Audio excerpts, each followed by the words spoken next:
পটুয়াখালীর কলাপাড়ায় ১,২০০ ক্ষুদ্র ও প্রান্তিক কৃষকদের মাঝে বিনামূল্যে ৬,০০০ নারকেল চারা বিতরণ করেছে কৃষি বিভাগ।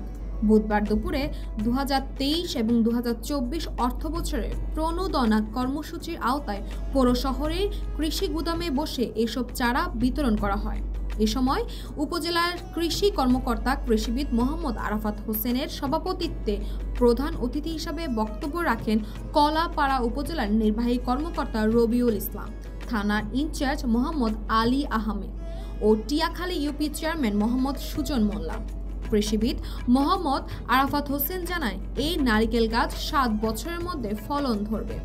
এগুলো দেশীয় উন্নত মানের চারা।